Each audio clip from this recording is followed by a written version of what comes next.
Hello दोस्तों, आपका welcome जी coaching में कुलरेश सर द्वारा। चलिए आज हम लोग एक्टिव वॉइस से पैसिव वॉइस बनाना सीखते हैं। एक्टिव वॉइस से पैसिव वॉइस बनाने को आसान करते हैं जी कोचिंग से। तो सबसे पहले हमें जानकारी होना चाहिए कि एक्टिव वॉइस क्या है। तो दोस्तों, एक्टिव वॉइस देखिए, एक्टिव वॉइस क्या है इस डेफिनेशन में देखते हैं। एक्टिव वॉइस इन वाक्यों में सब्जेक्ट खुद ही कार्य करता है। एक्टिव वॉइस में याद रखें, एक्टिव वॉइस में सब्जेक्ट खुद ही कार्य करता है। सब्जेक्ट किसी कार्य को किसी न किसी ऑब्जेक्ट पर करता है। एक्टिव वॉइस में सब्जेक्ट किसी न किसी कार्य को किसी न किसी ऑब्जेक्ट पर करता है। यदि वाक्य में ऑब्जेक्ट नहीं होगा तो एक्टिव वॉइस को पैसिव वॉइस में साधारण नियमों से बदलना आसान नहीं होगा। ये बात हमें समझ लेनी चाहिए कि एक्टिव वॉइस में कोई ना कोई सब्जेक्ट होता है जो किसी न किसी कार्य को किसी न किसी ऑब्जेक्ट पर करता है। आप एग्जाम्पल में देखें, the cat kills the rat. The cat kills the rat, ये द कैट यानी बिल्ली ये सब्जेक्ट है और ये क्या कर रही है, ये किल्स करती है यानी जान से मार देती है, ये वर्ब है। और किसे मारती है ये, द रैट को यानी ऑब्जेक्ट को। तो हम देख रहे हैं यहाँ पर कि कैट ने यानी एक सब्जेक्ट ने द रैट को यानी एक ऑब्जेक्ट को किल किया। तो कैट सब्जेक्ट है, रैट ऑब्जेक्ट है और किल वर्ब है। हम यहाँ गौर करें कि सब्जेक्ट ने जो कार्य किया है वो रैट पर किया है। बात समझ में आ रही कि अगर एक्टिव वॉइस को समझना है तो देखेंगे कि सब्जेक्ट खुद ही किसी न किसी कार्य को किसी न किसी ऑब्जेक्ट पर करने वाला होगा। तो सीधा सीधा मतलब है, बिल्ली चूहे को मारती है यानी बिल्ली ने मारने की क्रिया चूहे पर की है। तो बिल्ली सब्जेक्ट है, चूहा ऑब्जेक्ट है और जो मारना है वो क्रिया है। तो एक्टिव वॉइस आसानी से समझ में आने वाला है। कोई भी सब्जेक्ट इसके अलावा ले लें हम, वह पानी पीता है तो वह सब्जेक्ट है और पानी जो है वो ऑब्जेक्ट है और पीने की क्रिया जो है वो पानी पर कर रहा है। तो इस तरह से ये भी एक्टिव वॉइस हुआ। और पैसिव वॉइस क्या होता है, पैसिव वॉइस वाक्य ये अक्रिय वाच्य होता है। इन वाक्यों में सब्जेक्ट किसी कार्य को नहीं करता है। याद रखें, पैसिव वॉइस में सब्जेक्ट किसी कार्य को नहीं करता है बल्कि ये क्रिया को केवल सहन करता है। पैसिव वॉइस में सब्जेक्ट किसी कार्य को नहीं करता। याद रखें दोस्तों, पैसिव वॉइस में सब्जेक्ट किसी कार्य को नहीं करता बल्कि ये क्रिया को सहन करता है। हाँ, सब्जेक्ट काम नहीं करेगा बल्कि क्रिया को सहन करेगा। ये बात देखो आगे समझ में आएगी, तभी तो इसको पैसिव वॉइस कहा जाता है। जबकि क्रिया करने वाला मुख्य सब्जेक्ट यहाँ एजेंट यानी बाई प्लस ऑब्जेक्ट में बदल जाता है। चलो सेंटेंस तो देखो वही है मगर इसका वॉइस चेंज हो चुका। The rat is killed by the cat. अभी हमने इससे पहले पढ़ा था कि बिल्ली चूहे को मारती है। यहाँ पर क्या सेंटेंस है, चूहा बिल्ली द्वारा मारा जाता है। देखो सब्जेक्ट कौन है यहाँ, सब्जेक्ट तो खुद द रैट, ये सब्जेक्ट है। गौर करें कि यहाँ पे रैट जो है वो मरने की क्रिया को बर्दाश्त कर रहा है, सहन कर रहा है। मैं रैट क्या कर रहा है, मरने की क्रिया को सहन कर रहा है। किसके द्वारा, बाय द कैट यानी बिल्ली द्वारा। यहाँ पर एजेंट है, यहाँ पर बिल्ली सब्जेक्ट नहीं है बल्कि ये एजेंट है और द रैट यहाँ पर सब्जेक्ट है और वो किल होने की क्रिया को सहन कर रहा है। ये पैसिव वॉइस है। पैसिव वॉइस में सब्जेक्ट अक्रिय होता है, किसी कार्य को करता नहीं है बल्कि उस क्रिया को वो खुद ही सहन करता है। इसको याद रखेंगे आप। ओके, चलिए आगे बढ़ते हैं। एक्टिव वॉइस से पैसिव वॉइस में बदलने के कुछ कॉमन रूल्स हैं। ये कॉमन रूल्स सभी में काम आते हैं। ये कॉमन रूल्स ये सभी में काम आते हैं। देखते हैं इसको। ये सबसे पहले रूल नंबर 1, एक्टिव वॉइस के ऑब्जेक्ट को पैसिव वॉइस का सब्जेक्ट बनाओ। देखो आसान सी बात है, हम एक्टिव वॉइस में ऑब्जेक्ट को पहचानेंगे और उसको क्या करेंगे, हम पैसिव वॉइस का सब्जेक्ट बना देंगे। ये एक्टिव वॉइस का सेंटेंस यहाँ दिया हुआ है, Raju eats the food. Raju subject है, क्या करता है जी, ईट्स यानी खाता है। किसको खाता है भाई? द फूड को। भाई खाना तो हम सबकी ज़रूरत है, यहाँ पर राजू की भी ज़रूरत है। Raju eats the food, Raju food को खाता है। द फूड जो है वो क्या है यहाँ पर? ऑब्जेक्ट है, और राजू यहाँ पर सब्जेक्ट है। राजू ने फूड को खाने की क्रिया की। ठीक, राजू खाना खाता है, ये मतलब हुआ राजू खाना खाता है। अब इस सेंटेंस में, इस एक्टिव वॉइस में हम देखें कि ऑब्जेक्ट कहाँ है, तो मालूम पड़ेगा कि द फूड इसमें ऑब्जेक्ट है।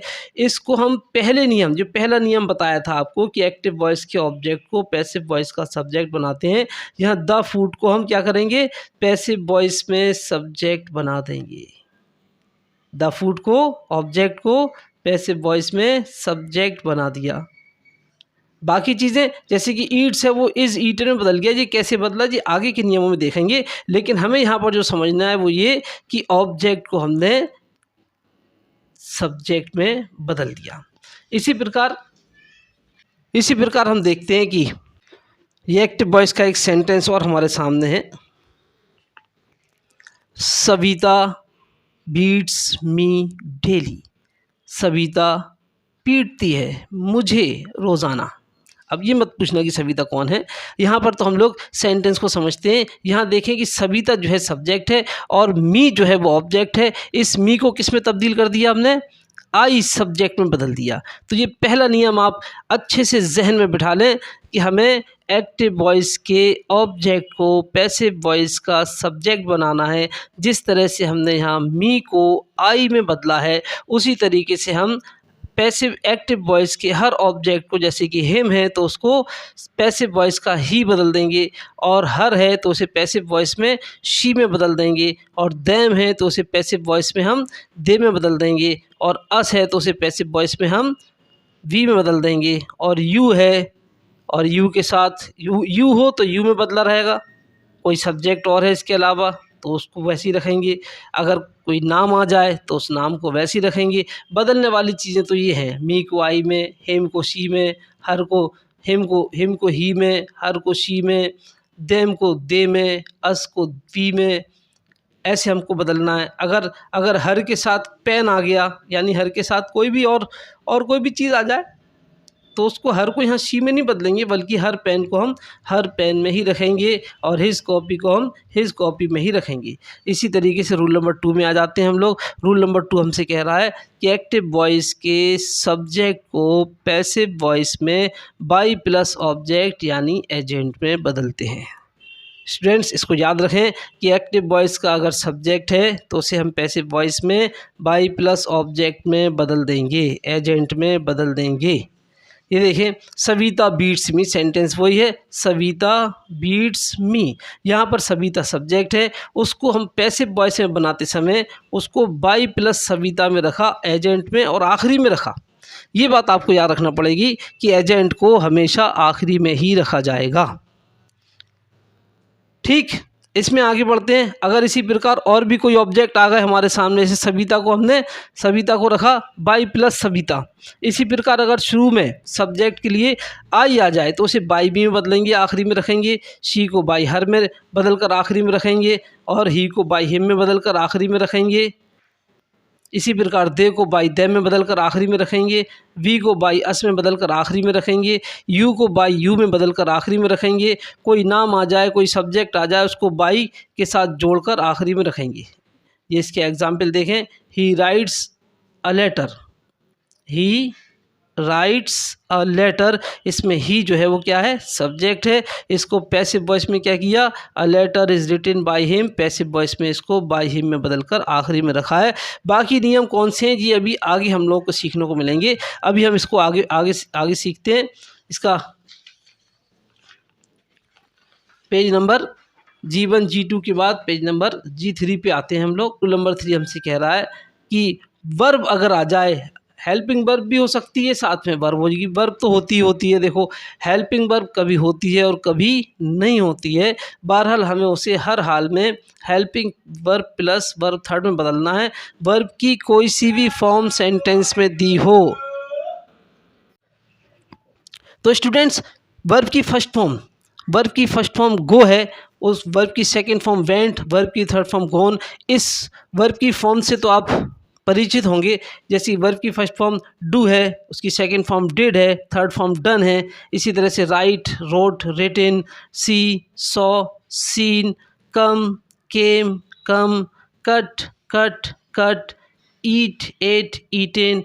अगर आपको वर्ब की फॉर्म में कुछ दिक्कत हो तो वर्ब की फॉर्म का एक वीडियो बनाकर इसमें देंगे, उससे आप वर्ब की फॉर्म आपके लिए आसान हो जाएगी। बहरहाल हम लोग सबसे पहले अब देखते हैं टेंस नंबर 1। टेंस नंबर 1 का नाम है present indefinite tense. Present indefinite tense वाले वाक्यों की पैसिव वॉइस बनाना यहाँ पर सीखते हैं। प्रेजेंट इंडेफिनिट टेंस वाले वाक्यों की पहचान होना बहुत ज़रूरी है। पहचान बहुत ज़रूरी है, पहचान समझ में आना बहुत ज़रूरी है। अगर वाक्यों में वर्ब फर्स्ट या वर्ब फर्स्ट में एस हो, याद रखें, वाक्यों में वर्ब की फर्स्ट फॉर्म होगी या वाक्यों में वर्ब फर्स्ट में एस हो, आप तो इसको पहचान लेंगे आसानी से।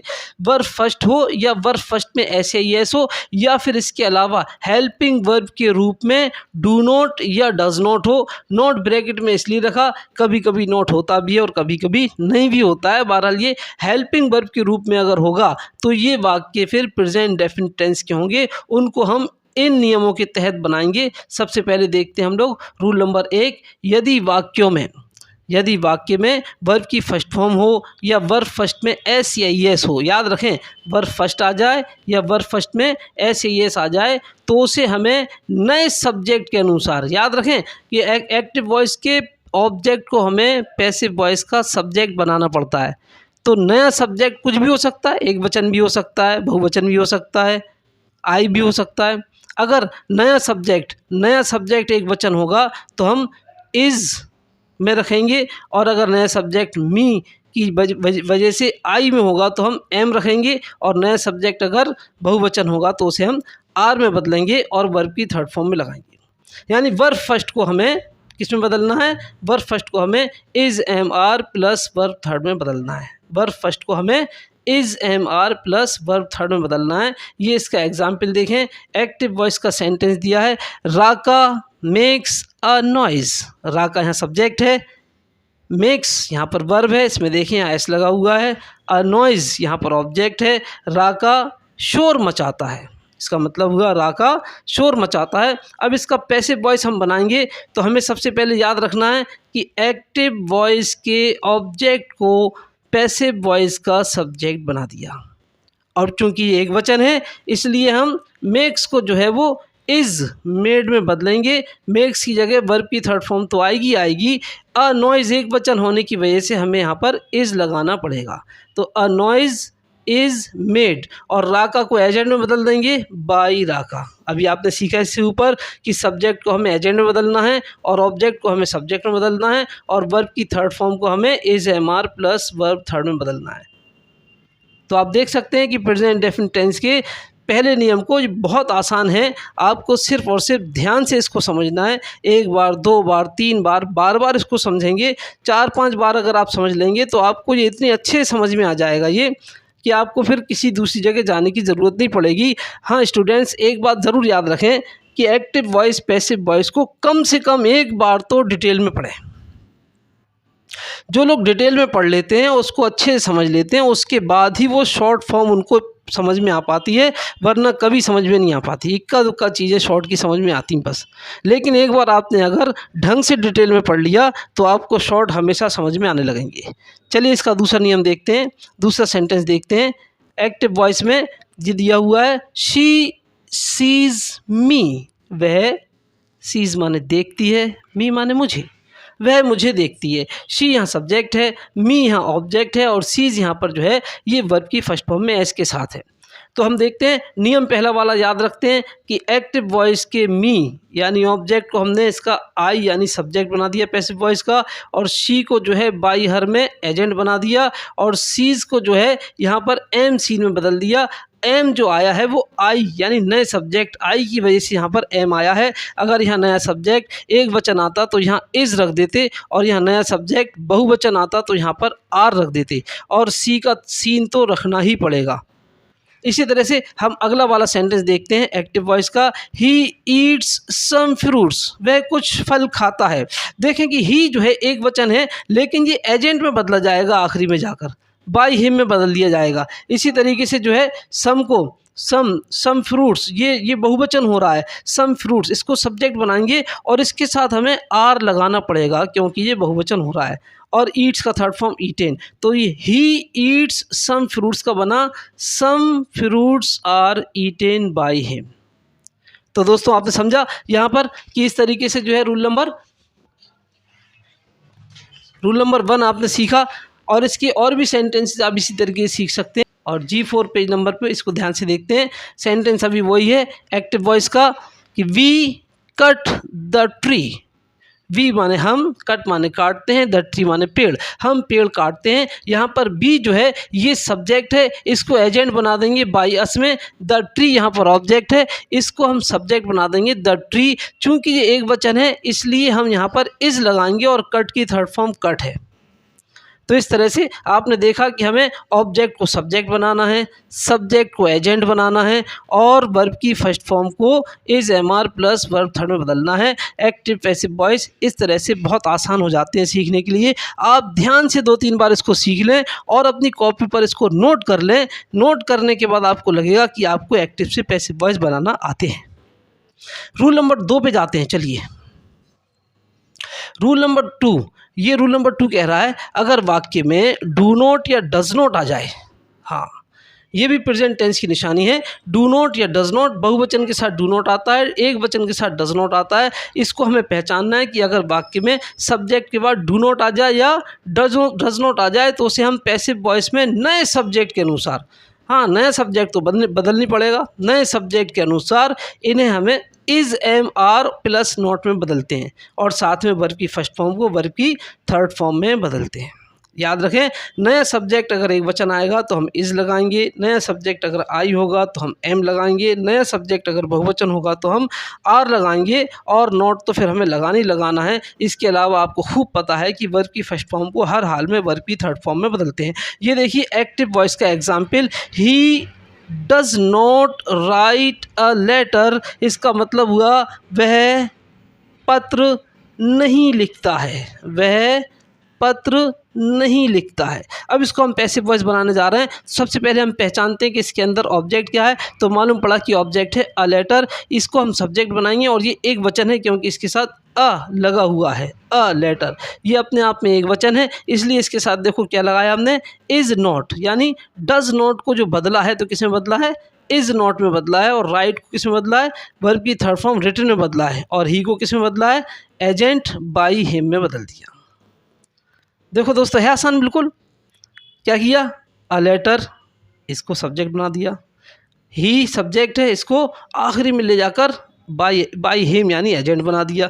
और डज नॉट जो है, डज नॉट राइट, इसी का नियम यहाँ ऊपर लिखा हुआ है कि डू नॉट डज नॉट आ जाए तो उसे is not, am not, are not में बदल दो और राइट का थर्ड फॉर्म रिटन लगा दो। चलिए अगला एग्जाम्पल देखते हैं, इससे और बात समझ में आ जाएगी।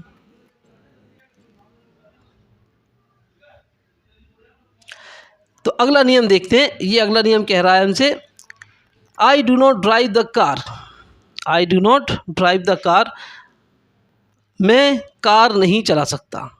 तो इसमें देखें कि ऑब्जेक्ट क्या है, द कार, इसको हम सब्जेक्ट बनाएंगे, यह आ गया द कार। और ये द कार एक वचन है इसलिए डू नॉट को इज नॉट में बदला और ड्राइव को ड्राइव में बदला और आई को जो है वो एजेंट बाई बी में बदल दिया।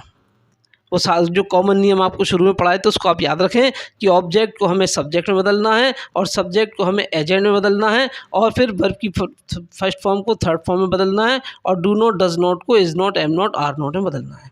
इसी तरीके से रूल नंबर 3 देखते हैं हम लोग। रूल नंबर 3 में यदि एक्टिव वॉइस वाक्य डू या डज से शुरू हो, ये रूल नंबर 3 इसका शुरू हो रहा है।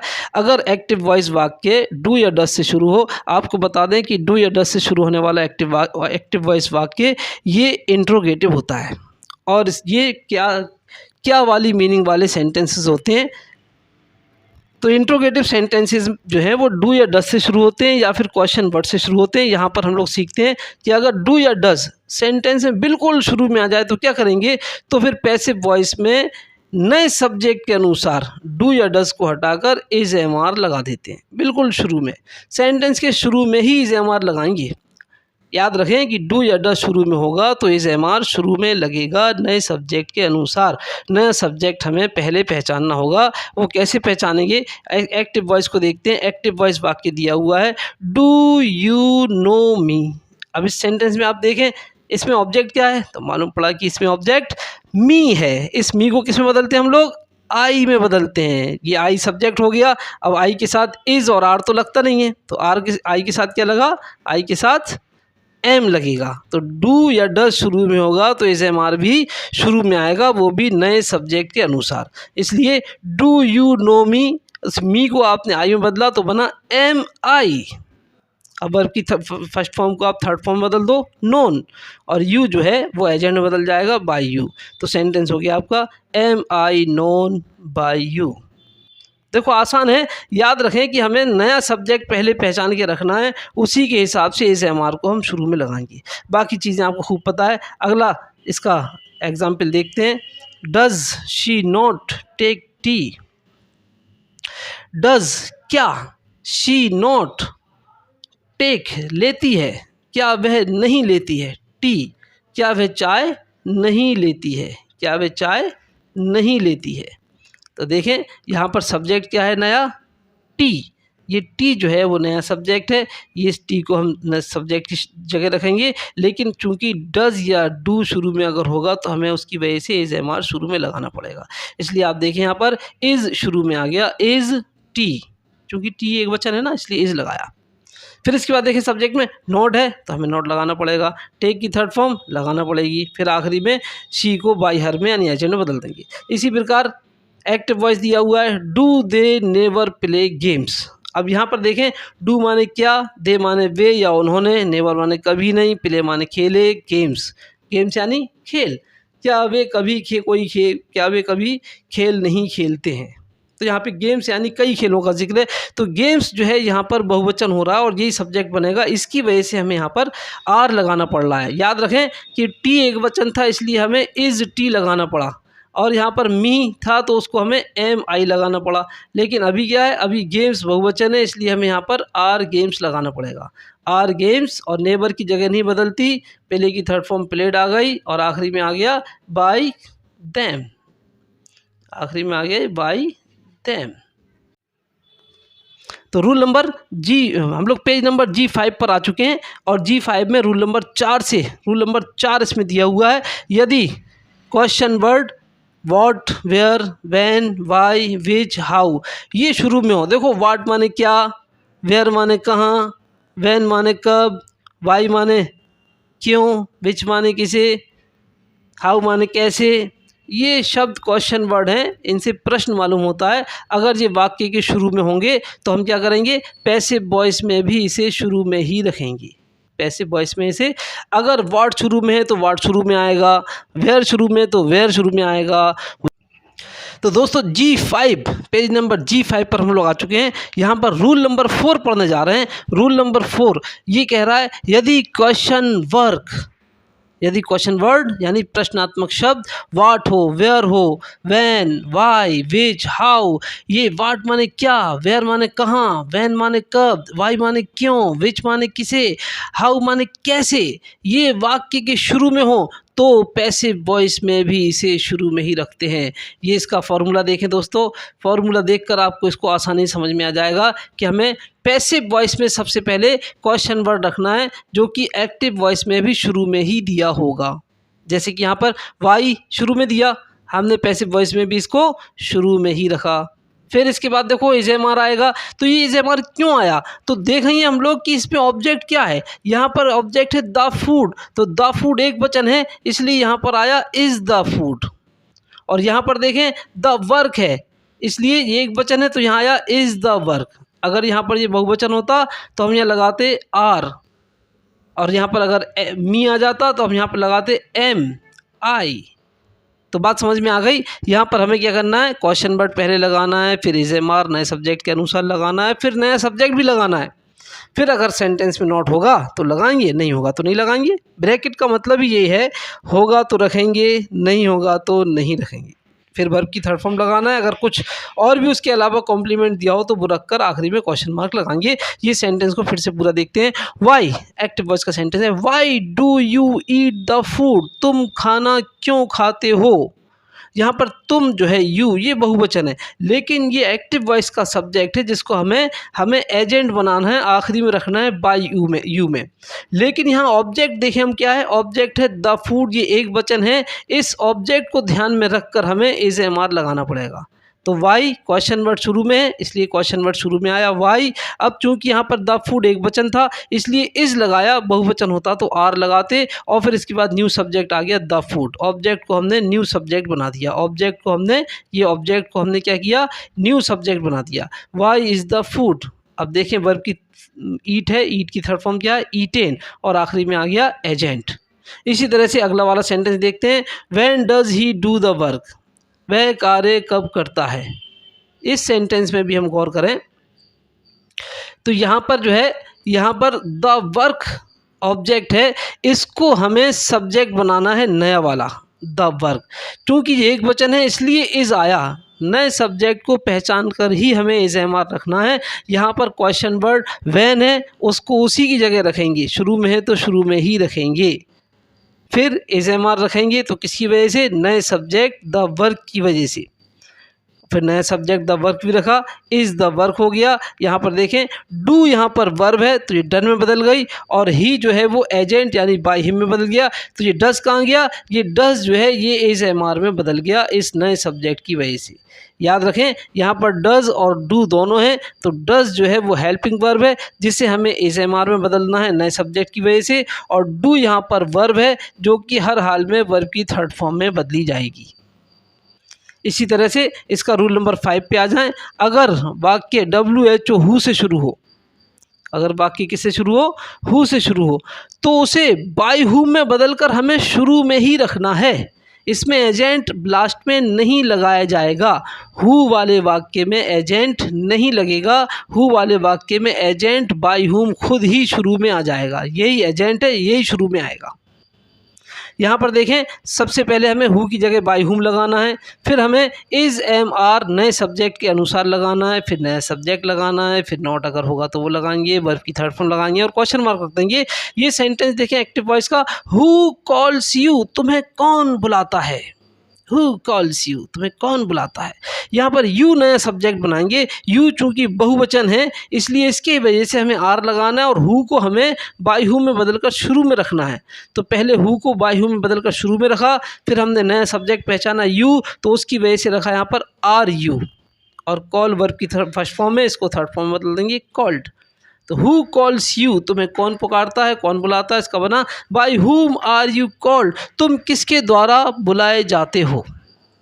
इसी तरीके से अगला वाला सेंटेंस देखते हैं, who does not drink water, पानी कौन नहीं पीता है। Who does not drink water, पानी कौन नहीं पीता है। तो ये देखें पैसिव वॉइस में हु को बाय हुम में बदल दिया, और चूंकि वाटर इसमें ऑब्जेक्ट है इसलिए उसकी वजह से एक वचन यानी इज़ लगाया, इज़ द वाटर, नया सब्जेक्ट द वाटर है तो by whom is the water. अब इसमें नॉट है तो रख दिया, और ड्रिंक की थर्ड फॉर्म ड्रंक रख दी, और आखिरी में क्वेश्चन मार्क भी इसमें लगा दिया।